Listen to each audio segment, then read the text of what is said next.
Bonjour à tous, aujourd'hui avec cette première vidéo je vais vous parler d'aménagement intérieur. Pourquoi? Parce qu'en fait c'est une facette de mon activité que j'aime particulièrement. Il faut dire qu'aussi avec des parents très bricoleurs, j'ai toujours vu ma maison d'enfance en travaux. Toute petite, ils ont agrandi la terrasse couverte, ils ont surélevé le grenier pour en faire une suite parentale, ils ont réaménagé une salle d'eau dans le garage avec une buanderie. Bref, transformer une maison en appartement, pour moi, c'est un peu une Madeleine de Proust. Donc, ce que j'appelle aménagement intérieur, c'est pas juste casser une cloison pour agrandir une pièce.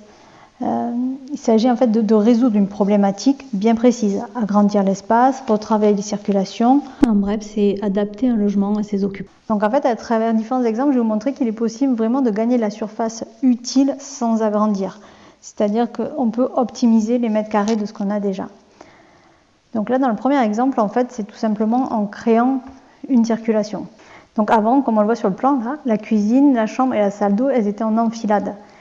Donc les pièces étaient certes grandes, mais comme elles étaient traversées par une circulation, là, c'était pas optimisé. C'est-à-dire que la cuisine était coupée en deux et la chambre était coupée en deux.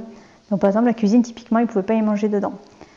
Donc ce que j'ai fait, c'est qu'en déplaçant la cuisine à la salle à manger, j'ai pu vraiment réorganiser un vrai coin de nuit qui est vraiment articulé le long d'un couloir. Donc en fait, sans changer la maison, ni faire d'extension, les clients ils ont gagné une chambre, des rangements, et dans l'ensemble, une pièce à vivre beaucoup plus agréable. Après, on va voir un autre exemple. Le client m'avait appelé pour résoudre un problème de chambre sur rue. En fait, la maison donnait sur 2 rues, et la chambre donnait sur la rue qui était la plus bruyante, parce qu'elle était en face de l'entrée d'un théâtre. Donc eux, dans leur idée, au début, ils avaient juste pensé inverser la chambre et la cuisine. Alors après, moi, ça me plaisait pas trop, parce que cette solution, ça éloignait encore la cuisine de la salle à manger. Donc ça ne paraissait pas forcément judicieux. Et c'est en fait en visitant la maison avec eux que j'ai identifié une pièce qui était complètement inutilisée. Il appelait d'ailleurs la pièce du chat, parce qu'ils y avaient mis la litière. Donc en fait, cet espace qui était super, c'est qu'il était placé entre le cellier et le séjour. Il avait une arrivée d'eau et une évacuation d'eau. Donc en fait, c'était vraiment l'espace idéal pour y mettre la cuisine. Donc on a mis la cuisine en utilisant cette pièce. La cuisine a été ouverte sur le salon. Et dans la cuisine, on a mis la chambre. Après, c'est tout simplement aussi, on peut gagner de la place en optimisant les surfaces. Donc, sur ce projet, on avait sur un étage, les clients avaient acheté 3 appartements T1. Alors moi, ce qui m'a tout de suite choqué quand j'ai visité, c'est que c'était des T1. Ils avaient tous une salle de bain, donc c'est avec une baignoire, des toilettes séparées et un énorme, entre le grand placard et le mini cellier. C'est-à-dire que c'était en gros un couloir de 1,20 m dans laquelle on pouvait stocker, il y avait le ballon d'eau chaude à la fin. Donc c'était quand même quelque chose qui n'était pas pratique.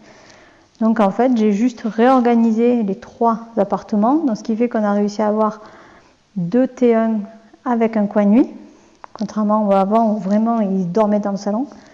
Et j'ai réussi à transformer un T1 en véritable T2, c'est-à-dire avec une chambre séparée. Alors pour la petite anecdote, la chambre elle a remplacé, c'est pour vous rendre compte, la salle de bain et les toilettes séparées.